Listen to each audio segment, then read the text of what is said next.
Country's largest police associations are demanding change following the recent wave of deadly violence against officers. We're devastated. That's the bottom line.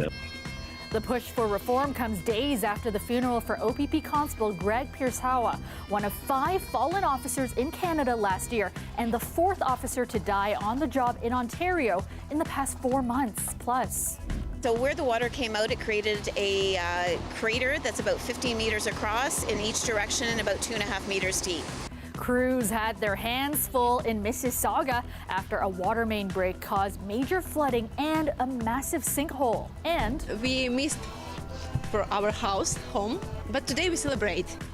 Those from Toronto's Ukrainian Orthodox community marking Christmas Eve tonight. This year, the celebration taking on a more somber tone as the war rages on in their homeland. Good evening, I'm Kelda Yoon. The country's 4 largest police associations have had enough. They say their members have attended too many funerals for officers killed in the line of duty, 5 in the past year. And now they're demanding justice reform to improve their lives and public safety. Ali Chiasson has more. My members are saying enough is enough. Too many lives have been shattered and too many police funerals held. Toronto Police Constable Andrew Hong, South Simcoe Police Officers Constable Morgan Russell and Devon Northrup, RCMP Constable Shaylin Yang from Burnaby, BC, and most recently, OPP Constable Greg Piersawa were all killed on the job in 2022. These are not things that we recover from quickly, and it plays at the back of your mind every time. With morale at a new low point, a coalition of police unions representing 60,000 members is calling on the highest levels of government to step in. Let's analyze certain things because it's just not working. Considering that some of those accused in the killings have long criminal records and weapons bans, the issue of bail is top of mind. Who should get it and what the conditions should be. Particularly once they are placed on bail, what mechanisms are there to ensure that they do actually abide by their conditions? Do we need to expand possibly the use of electronic ankle monitoring? Things such as that. But these require investments. Investing in officer safety, but the Toronto Police Association president says it's bigger than that. This is a larger public safety issue, which everybody should be concerned with. The statement also calls on Canadians to help them advocate for these changes. But is this the best way to engage the public? It's been very difficult for the police if they've tried to establish that dialogue because of long-seated distrust from many communities and community members with the police. Calling for improved public safety and justice reform isn't new. These are the types of reforms that people have been calling for quite some time. But all parties can agree there have been too many scenes like this. And it's an important turning point. We need to make sure there's further investment upstream as well, in housing, education, in those pieces as well. But that's what's really going to help is a combined effort from all levels of government. Ali Chiasson, CBC News, Toronto. A 71-year-old woman is in hospital in critical condition after she was struck by a light pole in Midtown this afternoon. Now, police say it happened at Yonge and Hillsdale just after 3 o'clock. That's when a white delivery truck pulled out of its parking spot in the northbound curb lane on Yonge Street. The truck hit the light pole and it fell, striking the pedestrian. Police say the woman suffered life-threatening injuries. While police were still on scene of that incident, power went out in the area. It turned out to be a large-scale outage impacting 40,000 customers in the Lawrence-Eglinton neighborhood as well as in Scarborough. Toronto Hydro says it was due to a loss of supply from Hydro One. Power was out for less than 2 hours before it was fully restored just before 7 p.m. A portion of Lakeshore Road in Mississauga has been closed since last night after a large flood led to a massive sinkhole. The water levels rose to more than 1 meter high in some areas before crews were able to get things under control. Greg Ross has more on what happened and when roads are expected to reopen. Lakeshore Road in Mississauga was more lake than shore yesterday evening. A few unfortunate motorists were forced to flee their vehicles after their cars were bogged down in waist-high waters. This morning, crews were left with a massive cleanup and repair job, including filling this giant sinkhole. So where the water came out, it created a crater that's about 15 meters across in each direction and about 2.5 meters deep. A crew that was doing some road repairs in the area is being blamed for the flood. The contractor was drilling under the roadway, and when they came across the road, they hit our 200 millimeter PVC water main. It sent thousands of liters of water spewing out onto the road, forcing staff from the region to scramble to fix it.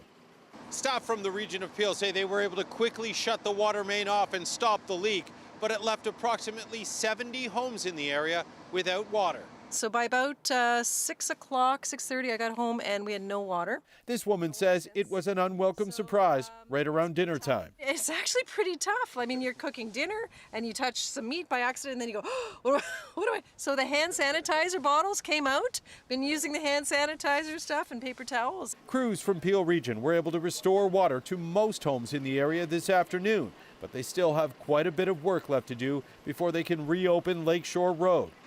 In addition to cleaning up a layer of mud that was left behind, they still have to fill this giant hole. Where we're doing the repair, we're using material that has to cure in place for about 10 hours before we can do the final paving. They expect to reopen the road sometime tomorrow afternoon. Greg Ross, CBC News, Mississauga. Also in Mississauga today, a strange scene near Dixie and Dundas. Foam was seen coming out of the sewers in the area. The police say it turned out to be industrial soap that is not dangerous to the public. The fire crews came and hosed down the roads, which police say are now very clean. A truck driver who damaged an overhead sign on the 401, causing it to collapse this morning, has been charged. Witnesses told police the truck's bin was raised and it clipped the sign. Thanks to the tips that came in from witnesses that reported seeing a truck strike that sign, Whitby OPP were able to locate the vehicle as well as the driver. And I can tell you now, a 24-year-old man from Brampton is facing 3 charges: careless driving, failing to remain at the scene of an accident, as well as having an overheight vehicle. Police say it happened just before 8 o'clock, causing traffic chaos. Heavy machinery was brought in to remove the sign. Now, all westbound lanes reopened around noon after being closed for several hours. For the 4th day in a row, Mayor John Tory made a budget announcement. Now, today's announcement focused on increasing funding for paramedics and fire services. Other priorities announced this week include police services, TTC, and housing. But as Talia Ricci reports, critics continue to question where the money is coming from and the motive behind the strategy of unveiling parts of the budget before it is officially released. $315.7 million in total for the paramedics budget. This is a $21 million or 7.1% increase over the 2022 budget.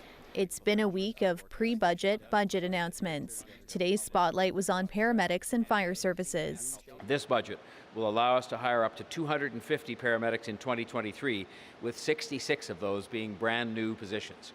I'm also pleased to announce that we will be in the proposed budget proposing to invest $523.9 million in total in the Toronto Fire Service budget. Tory has been questioned on this new process of unveiling parts of the budget before it's proposed in its entirety. Some of those announcements, of course, have been, greeted with a bit of a mixed reaction. So what he could also be doing politically is to sort of to put some of that out there initially so that people can sort of digest it, get used to it. This political expert says the recent introduction of strong mayor powers could also play a role. He now really kind of owns this more than what he used to. So I think it's probably natural to kind of roll it out a little bit to sort of get council on board in certain respects. You need to sort of build a coalition. Also top of mind for some critics is where the money is coming from.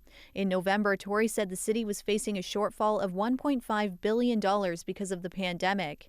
He says that figure is now closer to around $900 million. The way that Mayor Tory is making these announcements reminds me of like a kid boasting to his parents that they should be really happy with him because he's cleaned his room. And then we found out later that actually he put all of his mess under the bed. So what I want to know is where did he put all that mess?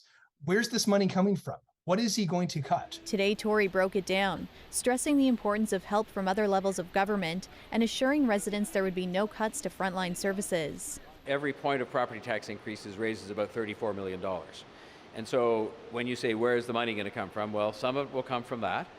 Some of it will come from assessment growth that the city has experienced. Some of it will come from savings that we have achieved. Some will come from, for example, enhancements we've made to some other taxes and charges. The details of the proposed spending plan are set to be released on Tuesday. It's expected to go to a final vote before Council on February 14th. Talia Ricci, CBC News, Toronto. Meteorologist Colette Kennedy joins us now with a first check on your forecast. And Colette, after a week of pretty gloomy skies, some sunshine is on the horizon. Yeah, we are going to be getting into some improvements with those sky conditions. We still have to be a little bit patient for it, but let me walk you through the timeline on that and just look back at today's highs. And one of the reasons I'm doing this is just to kind of show you where we've been, because where we're going over the weekend, it's going to be a very nice weekend, but we're just resetting a little bit, still above seasonal, but we're bringing those temperatures down. And especially, I think you'll notice it Sunday morning with some of the cooler air in place. Still a few pockets where you get into some of these wet flurries moving through in the overnight hours tonight, southwestern Ontario, the lee of Lake Huron. And then tomorrow morning, we'll have areas where that cloud cover is just a little more persistent, and through the London region back towards Goderich, that'll be one of them. But even the GTA, I think you'll just have to wait a little longer into the afternoon before we get more clearing coming our way. And in the Windsor area, you'll get into that, but unfortunately, then the clouds come back in for Sunday. Not going to be the case for Toronto. We'll go into more detail on that. -1 tonight, and your high tomorrow up to 2 degrees. Thanks so much, Colette. Well, could you be having too much sodium and not know it? A marketplace investigation reveals that sodium could be hiding in your diet and in places where you may not expect. Rosa Marchitelli put some food at popular restaurant chains to the test. Take a look.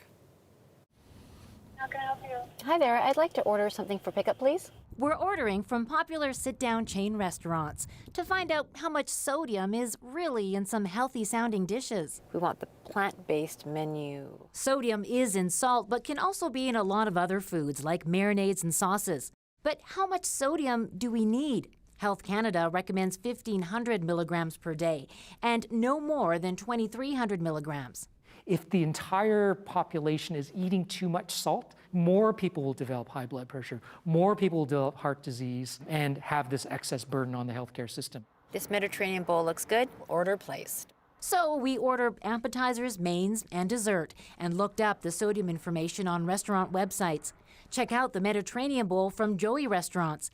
It has 2,530 milligrams of sodium. The vegan Hunan Kung Pao from Earl's, the company told us it had 3,110 milligrams. And the biggest sodium shocker on our takeout spree? Chicken fajitas from Kelsey's Original Roadhouse with 4,340 milligrams of sodium. All three have more than the daily recommended max of sodium in just one dish. Look at this. The sodium warning label is basically all over the menu. Our sodium shockers take us to New York City, where dishes with more than the daily recommended max get a warning label at chain restaurants with 15 or more locations. It's impossible to know just by looking how much sodium is in an item. So an icon does that for you. Health Canada says sodium is on their radar. Canadians will be seeing high sodium warning labels on prepackaged foods by 2026, but nothing for restaurants. As for those restaurants we got takeout from, Kelsey's and Joey Restaurants didn't reply to our questions. After hearing from Marketplace, Earl's said they made changes to the vegan Hunan Kung Pao that lowers the sodium by about 300 milligrams. Rosa Marchitelli, CBC News. Welcome back. A ceasefire ordered by Russian President Vladimir Putin is now in effect in Ukraine. But Ukrainian officials are accusing Russia of breaking it and opening fire in several areas. Shellfire explosions in eastern Ukraine were seen just ahead of the ceasefire deadline. Putin says Russian forces have stopped attacks along the entire front for 36 hours to mark Orthodox Christmas. But Ukraine says Moscow is only trying to stall Ukrainian advances and build up its own defenses. It reported several air alerts alleging Russia has launched a number of strikes since the truce was set to begin overnight. Russian officials said they'll fire back if fired upon. And today is Christmas Eve for those in the Orthodox community. And for some of the 1.4 million Ukrainians in Canada, it's taking on a different tone this year. It's the first Christmas since Russia invaded Ukraine last February. Dale Manukduk has more on how Ukrainians in Toronto are marking the occasion. Christmas is in full effect for the Ukrainian community. At Barrel House Korchma, the decorations and the traditional 12-course meal bringing a little holiday cheer. And while it was always going to be celebrated, things are a little different due to the war in Ukraine. Unfortunately, we celebrated without Papa, without our fathers, because he in front line in Ukraine. Anna Ischenko and her son Maxim arrived 5 months ago. They are among the thousands of Ukrainians that have fled the war and sought shelter here in Canada. Almost 140,000 Ukrainian citizens and returning Canadian permanent residents came to Canada from the war-torn country last year. It's sad to hear that people are still out there fighting for the country, but hopefully they can be back with their families soon enough. For those who came here to Toronto, the existing community hopes they can be that family for now. I hope they are gonna feel like we are, meaning the diaspora here in Canada, we are that family, at least the best resemblance of that family that they left in Ukraine. The Ukrainian community in Toronto is well represented with over 70,000 in the city. In a statement to CBC Toronto, Mayor John Tory says, "We are so blessed to have this strong, resilient community in our city. I would like to extend my profound gratitude for their bravery and strength. I wish them peace, independence, and freedom." Tonight, the Ukrainian Orthodox Church of St. Demetrius welcomed newcomers and longtime residents for dinner and traditional Ukrainian Christmas carols. They have gone through a horrific time. We can't even imagine. We can't pretend to imagine what they're going through. So if they feel safe, confident, and very welcome here, that's what our aim is. For families like the Ischenkos, their Christmas wish is simple. And we hope about our victory. So it will be soon. Yeah, I will hope. And Ukraine will be better than before. Dale Manukduk, CBC News, Toronto.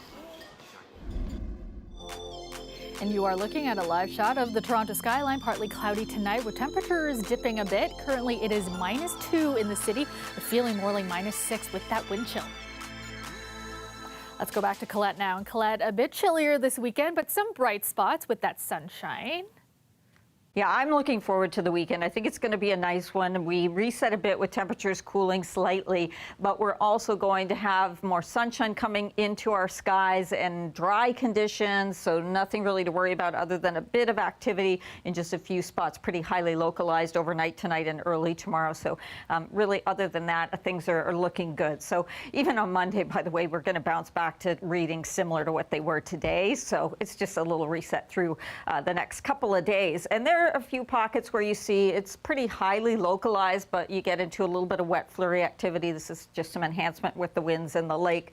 And then tomorrow we are going to contend with still in the morning hours quite a bit of cloud cover. So it's going to take some time in many cases until we get into the afternoon that we get better clearing, although we'll have some sun breaking through before that, but that it just becomes a little bit brighter as the day wears on. You have to wait for it. Now, as we go into Sunday, it'll be a cool start. We are going to have the clouds then pushing back into southwestern Ontario. So you're going to see them clearing late Saturday and coming back in as the day wears on Sunday through the GTA and around the Golden Horseshoe, all along the north shore of Lake Ontario into eastern Ontario. Things looking pretty good with a lot of sunshine into Sunday for that second half of the weekend. Now, the temperatures through the overnight period, watch what happens around Bancroft and towards the nation's capital. Yeah, -9, -10. We'll finally bottom out around -1 for Toronto, so not a bad start to tomorrow. It's the next day as you're waking up when we go into Sunday. The low that night after a daytime high tomorrow of 2 will be -6. So Sunday, a crisper start to the day, but such glorious sky conditions. Again, I think this is really going to be quite the nice weekend for us. 0 for that daytime high. Then into Monday, the temperatures, at least those daytime highs, go back up again, and we see some of that warm air pushing into our region again. Thanks so much, Colette. Another positive update on Buffalo Bills player Damar Hamlin. The team announcing Hamlin had his breathing tube removed overnight and is continuing to progress remarkably. Hamlin is now able to talk to his family and even FaceTimed into the Bills team meeting. He made hand signals, hand gestures, right? The thing that makes me laugh is he did this to the guys, right away. He flexed on them, I guess, and he's just got some staple things that they know him for and that he does. And he made the heart symbol probably more than anything, and then he gave him a thumbs up. So. Hamlin suffered cardiac arrest during Monday's game against the Bengals. He remains in the intensive care unit in a Cincinnati hospital.